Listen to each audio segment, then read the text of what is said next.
Welcome to the Real Estate Rundown. Today we're going to talk about how the increased sausage demand could be a worrying signal for the economy. All right, U.S. having a sausage party here. What's going on with sausage demand? Is it going up? So this is a really, like this headline, when we saw it, we were like, wait, what? Is it a joke? Exactly. And it's funny because when Jason saw this yesterday, he read it to me and Tushar overheard. And then Tushar was talking about the hemline index. We can go into that in just a moment. But the sausage index is essentially when the price or when sausage demand increases, it is a signal that the economy is doing bad. Poorly. Because sausage is a cheaper form of protein. Right, and so the headline is kind of crazy and interesting. Definitely catches your attention. I'm going to have to put that in like my things to watch, right? Like how are we doing on sausage? Oh, sausage is down. All right, cool. Things are gravy. When you see bologna in your Sausage refrigerator, and gravy, by the way. it's going down. Yeah. Oh, when hot dogs get hot, oh, we in trouble. We're laughing about it, but the truth is it is definitely, it's problematic. And so we see prices continue to kind of go up. And I think people obviously are looking for alternatives that are less expensive. What does this do for the housing market, right? We know it has impacts. Well, I guess just real quick, because I'm a little confused. So they're saying even though prices are going up, the demand's going to increase? Or they're just saying that in general, that there's always an increase in sausage demand over other meats, and the fact that it's going up is not good? No, so there's an increase in the demand for sausage, which is a signal of the economy weakening because it's a less expensive form compared of meat. to other ones. Correct. So are these breakfast sausage or like or sausage turning to sausage sticks or something? It's Jimmy Dean. It's the turkey. No, just kidding. Jimmy Dean turkey. No, this is just sausage in general, which is so interesting that there are all these little indexes. Like Tushar was talking about the hemline index. And so the correlation over history is that if women's hemlines are shorter, that is generally a sign of good economic times. And then as women's hem lengths get longer, that is a sign of worse economic Well, that's times. why you said Miami was like bumping, right? The economy was bumping. Because they show more skin. All the mini skirts. Tushar he goes, that's why Miami is hot. Wow. That's why the Arizona economy, right? You got higher hemlines. It's interesting, right?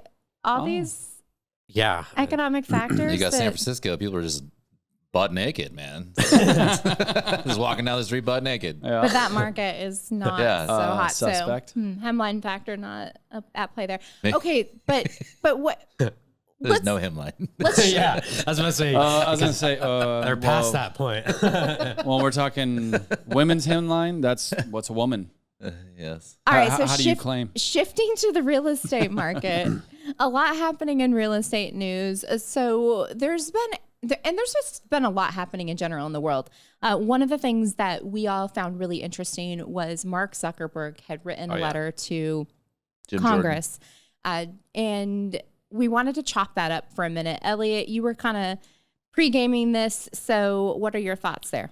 I think that it's super revealing, and I'm super thankful personally, as I was just joking around a bit before, that I'm glad he's got like involved with MMA and that whole like circle of friends is really kind of like shifted his thinking, because I think he's less filtered.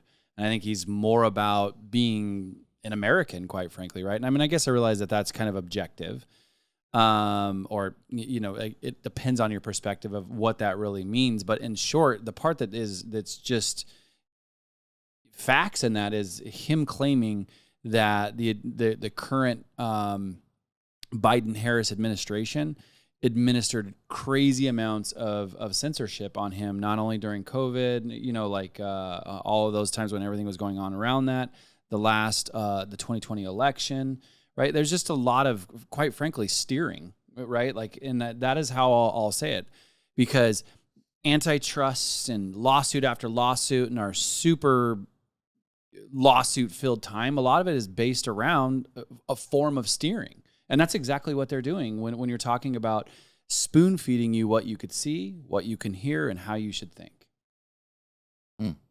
I thought it was crazy. The last paragraph talked about how the FBI came to Facebook and asked them to basically, it's about Russian disinformation and the Hunter Biden laptop, and told them to basically take it down. They agreed and they throttled down. Well, the fact checkers verified, And then what's even crazier is that what the FBI got like 51 past intelligence officers to sign this form, a document basically saying that this laptop was Russian disinformation, and it wasn't. And then during if you remember during the debate between Trump and Biden, when Trump introduced the Hunter Biden laptop, all Biden says was the CIA debunked it. They had 51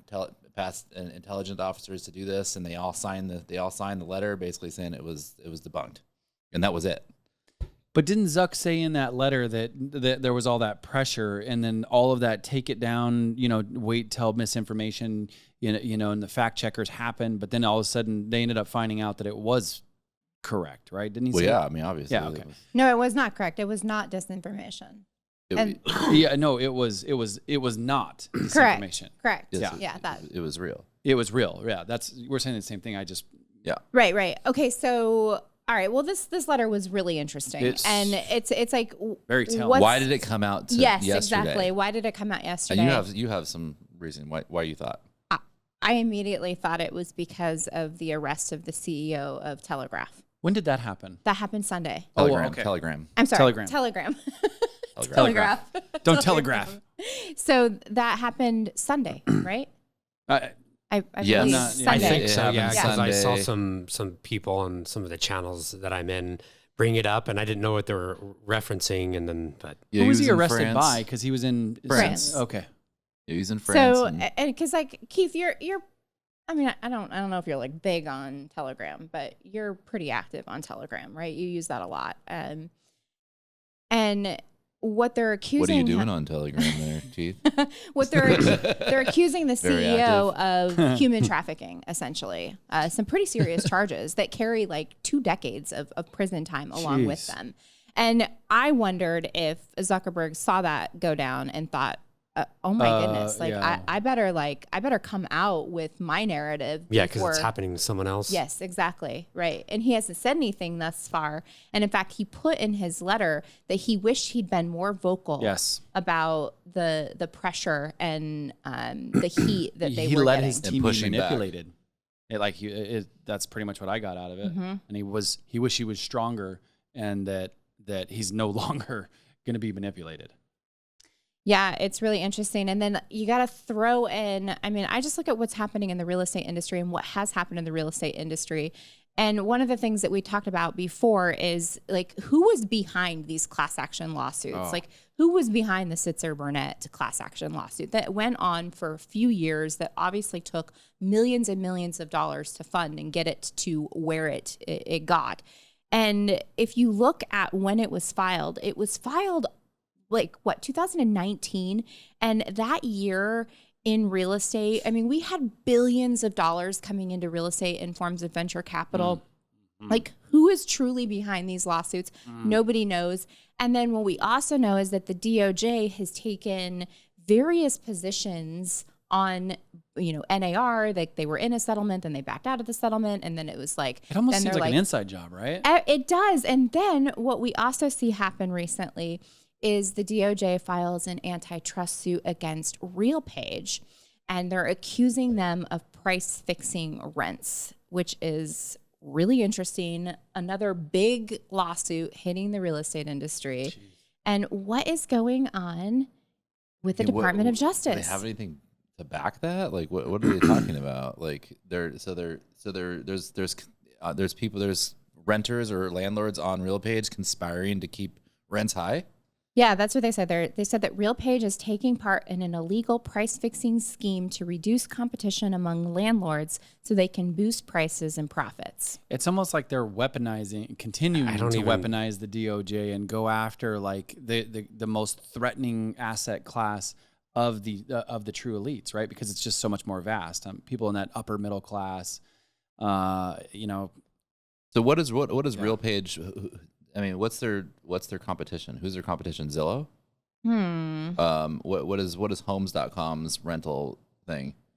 A rental page. I haven't thought about that. Who is their competition? This just broke. Isn't that that's not apartments.com, is it? Yeah, it's apartments.com. Yeah.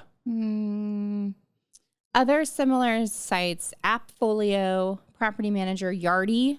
Yardi is a really big one. Appfolio, I thought, was just a property management software.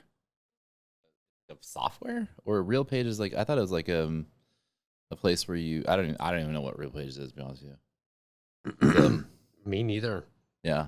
Not when I just figured it was a place familiar. where you could rent your places, rent your homes. You could post it to rent or out. no? Am I wrong? I think the weird thing about that, I mean, like price fixing, like, well, at the end of the day, if your rental is priced too much, it's going to be somewhat similar to, you know, the resale housing market.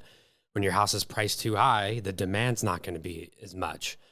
And so, I mean, you would think a renter, you know, is going to go, I'm not going to pay $2,500 a month for this place. I just found another one for $2,100. And then therefore they're not getting renters. And they're going to have to reduce their price. But that's called the market. Yeah, I was going to say that's what the Supply free and market is demand. supposed to be But, about. But if they gobble up all these properties, there's less inventory and it's ran by an institution. How much then can the you- price is going to become the price. Well, What's but How crazy much to me can is you that- gobble up to manipulate the agree. market? I would. agree. I mean, what's crazy to me that's- is if I was going to go rent a place, I would not go to RealPage. I don't even know what RealPage is. I like, doubt the average consumer so- would be too. Well, Well, this- are they writing- this are they could writing feed- Google, right? So That's- here's what justice.gov says. So this is like the Office of Public Affairs for the U.S. Department of Justice, and their thing says the complaint alleges RealPage contracts with competing landlords who agree to share with RealPage non-public, competitively sensitive information about their apartment rental rates and other lease terms to train and run RealPage's algorithmic pricing software. This software then generates recommendations, including on apartment rental prices and other terms, for participating landlords based on their and their rivals' competitively sensitive information. The complaint further alleges that in a free market, these landlords would otherwise be competing independently to attract renters based on price, discount, concessions, lease terms, and other dimensions of apartment leasing. RealPage uses this scheme and its substantial data to maintain a monopoly in the market for commercial revenue management software. This complaint seeks to end RealPage's illegal conduct and restore competition for the benefit of renters in states across the country. So it's like commercial leases. Like apartment, like multifamily. Okay. So you have one multifamily complex, you've got another one, this one shares their information, and this one goes, oh, okay, well, this is getting this, so we can get this. And it keeps prices high or inflated. Well, they allegedly. I don't know if it does or not. I mean, the market keeps whatever prices are there. Right, because at some point, if you're not getting tenants to fill at that you're gonna price, lower your price, you're going to or lower you're your gonna price. come up with some sort of incentive to get people to move into your place. Like it's like I think it's That's the asinine free to think market that like we're talking about. That's that they what- can create some algorithm that's gonna make people pay higher rents. Well, It's a violation of capitalism. I think that it could be problematic, though. It really could. I don't think so, because if you're in an apartment and you're paying $2,100 and you go and you look around and you see something for $1,800 and you like it better, you're gonna move. Yeah. But maybe the one for $1,800 wouldn't have priced at $1,800 because they saw that the one down the street could get more, and so they price higher. And Well, then they wouldn't move and they would have an empty place. if you completely believe supply, or you believe supply and demand works, then- economics of supply and demand. Yeah, which I do. Like, I don't do. think an algorithm can strip away supply and demand. That's what they're alleging. I It's going to be think really it's Well, interesting.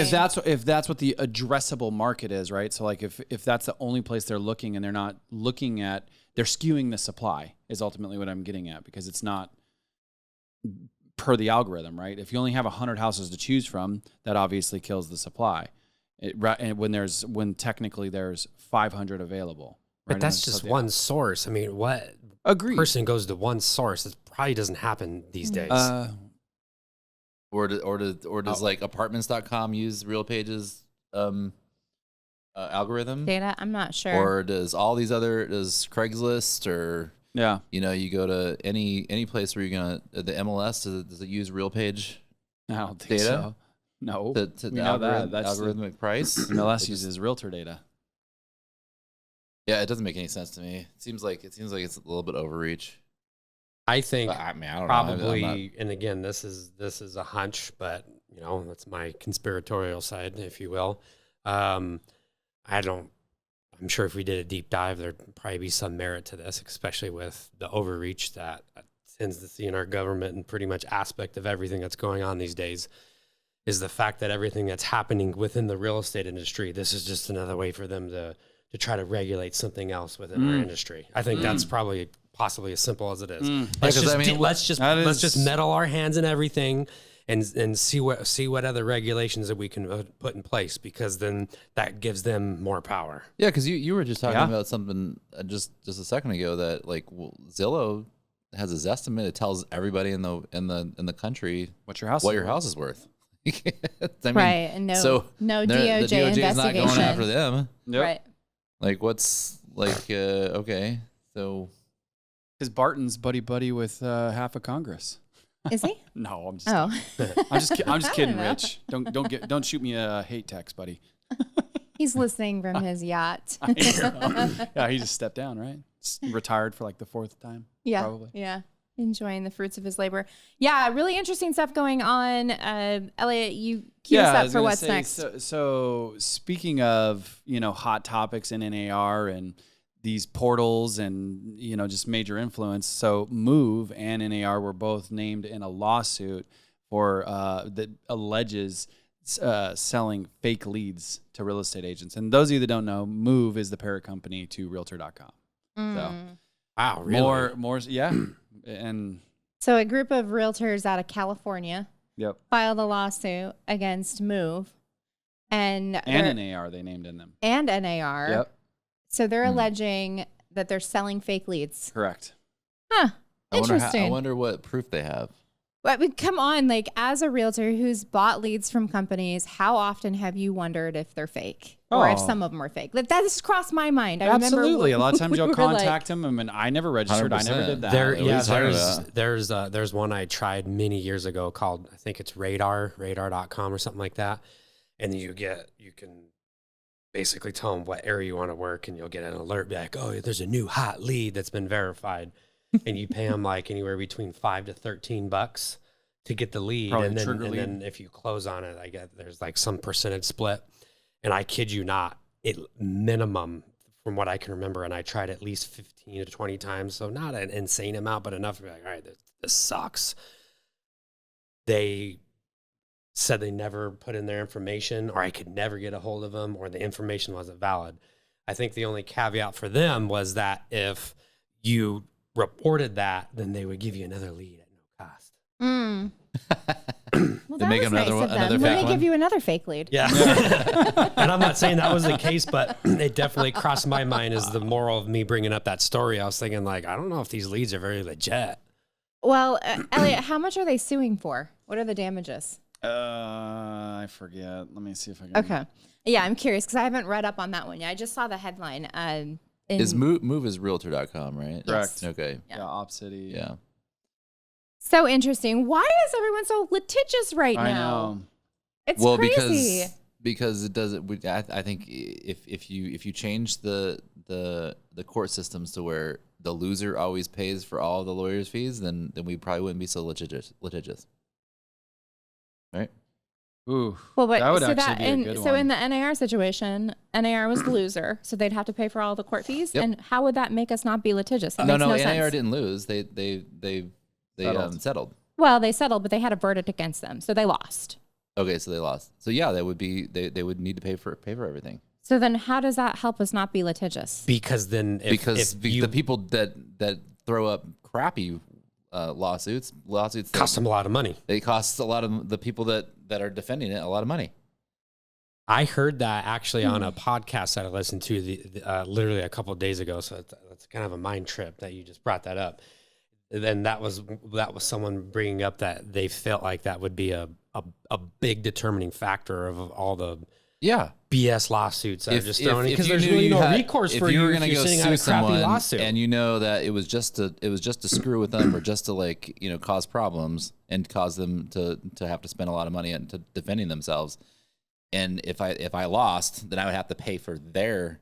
And that does happen many times. No, it doesn't. It does. We've talked to plenty of attorneys that say, it's possible, but it doesn't always happen. Well, it usually doesn't happen because typically most people settle, as is such with the NAR situation. Like they ultimately ended up settling, but had they not, they would have been liable. I mean, obviously, the attorneys were getting what, like 7/8 of that money is probably going to the attorneys. Yeah, the let's attorneys be are real. the ones who win. Oh, absolutely. Well, that's why a lot of these people will take some of these class actions, right? Because they'll get like 10 to 20% of whatever they negotiate in the class action. And so, like this $1 billion ones that just Don't got go settled, there. like Didn't think about they- the payday they got. What? I don't know. Didn't like anyone a part of the NAR lawsuit got like $13 or something like that? Yeah. Like that was It was- that it was was their very if, nominal. If you were one of the I don't know that they The- dispersed the yet. sellers. But No, I think, but I think I read we something. ran the There was, like- calculation. No, we ran it, and it was like $5 or $7. It was, I was like- super nothing. I had that happen. Yeah. Less than nominal. With and something then the attorneys get 300 million or something like Yeah. that. Yeah. Yeah. Thanks for the Starbucks. Yeah, whenever Wait, you see a class crazy. action lawsuit and you get something and it says be a part of it, and there's it was like an insane amount of money in the lawsuit, and then I did one time a long time ago in my early 20s, something to do with I think Verizon at the time when I had it. I got a $13 check in the mail. 7 years later. Like what is I'm this? surprised I got anything, Yeah. but I had to like send them info, and somehow because it was like all the fees, like they were charging these extra surcharges, and then when I went back and looked at my statements, I just sent a couple statements in and got a $13 check like XYZ time frame later after the lawsuit was over. Wow. But yeah, And you it went was to like Sizzler. a $40 million Yeah, I was lawsuit. gonna say You went to back in the Sizzler, got a day. steak. Crazy. Yeah. Hey, you're back in 2009. I've probably got you a good steak. Yeah. Yeah. Agreed. Yeah, got a decent steak.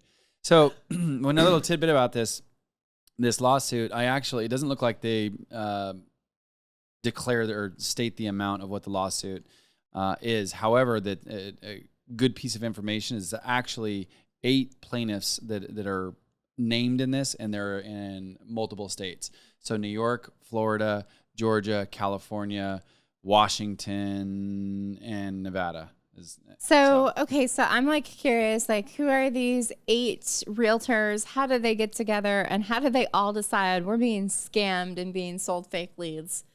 Facebook. Facebook Reddit. I don't know group. for Yeah, sure, but- Reddit. Like, what's the common theme? Interesting, very interesting. We're just again seeing a lot of lawsuits flying around everywhere. Well, and it's something to really kind of like think about, right? Because I mean, there's no question some of the biggest monopolies in our industry are the lead providing companies. I mean, we all know that that's kind of like the golden goose, if you will, for agents is getting good quality leads. And so when they can claim to do that, agents will definitely pay for it. All right, here's an interesting trend that we are seeing. The NAR settlement is in full effect. Compensation has been removed from the MLS nationwide. Now a buyer's agent has to negotiate with their buyer what they're going to be paid. They can also request compensation in the offer that they make on a home on behalf of the buyer. What we're seeing here with our network of buyers across the U.S. is that the contracts that they're getting, buyer's agents are asking for more money than they previously would have received had there been the original arrangement of that compensation coming through the MLS offering. So what we know is that typically the buyers that we work with in the platform pay anywhere from 2 to 2.5 for that buyer agent compensation. And now almost across the board, every compensation request is 3%. 3%, baby. Well, So Keith is at the helm of this. And so Keith, you're seeing this unfold in real time across multiple markets, We've had across to multiple counter 'em properties. almost every time to Yes. 2.5. If we had that allocated for that particular property, Yeah. that's not always going to be a determining factor possibly in the future. So for Depends on the clarity, circumstances. the buyer compensation was pre-disclosed, and then the Yes, buyer agent so would I'll- present a there's- contract and just be okay with it. There's a lot of states, I don't remember off the top of my head now, that I've seen on resale on contracts that are being received on resale properties from the Cash Plus program, and they're built into the contract now. So they modified those contracts real quick. Yeah. And before compensation, a line for compensation wasn't in there, not that I recall. And are they sending over their agreements with their buyers? I don't remember. So you don't get to see their agreement with the buyer. You just they see their request for what percentage they want. Yeah. And in California, it's They might, and maybe I just it's wasn't a focusing rule. on it. It's a rule that you have to. Gotcha. To send over the agency, essentially. no, the buyer broker compensation agreement. Okay. And then, yeah, but a lot of states are just including a separate clause within the contract or a separate addendum. Like Arizona has a couple separate addendums you can use. But I thought the interesting thing is like, you know, this rule change was designed to bring commissions down. Like the whole idea is that, you know, realtors were price fixing these elevated commissions. And what's interesting is that, like, you know, for the most part, what we would see offered when MLS offerings were a thing was like 2.5, right? And then now that buyer's agents are requesting compensation, it's coming in at 3%. So it's like, okay, is this really going to have the intended effect? Well, and why wouldn't you, right? When you're an agent. So, and the other part is too, is if mistakes can be made, right? They could sneak in that 3%. And if the agent doesn't really notice and or properly explain to that seller exactly what that is, and then they go to the closing table and it's agreed to in writing. Yep. It's already, I think that'll happen listing too. agent be like, well, it happened to us once on a property, and I asked the agent about it, and he said it was 2.5. And never am I not gonna 100% do my own research again. And when we came to the closing, he reduced his side by 1/2, so the numbers still worked out the way they were supposed to be. And he admitted, he's like, "Nope, I made a mistake. I told you the wrong number." Wow. So I think things like that'll happen too. But that's awesome that he had integrity in that situation and made it right. Yeah, for sure, absolutely. I agree with that. It wasn't like shoot his head off. It wasn't like it wasn't a disputed conversation. It was just like, whoa. And but think about it when you're in it and you think you have, XYZ amount of experience to not allow that to happen, and it still did. I can only imagine what that looks like, and all these, tens of thousands of contracts now that are going to be sent out with that revised line item that wasn't in there in the past. Interesting times for sure. If you're getting value from this episode, be sure to give us a like, leave us a comment, hit that notification bell so you're notified of our new episodes. And if you are not subscribed, please take a moment to do so. Thanks so much for tuning in. We'll catch you on our next episode.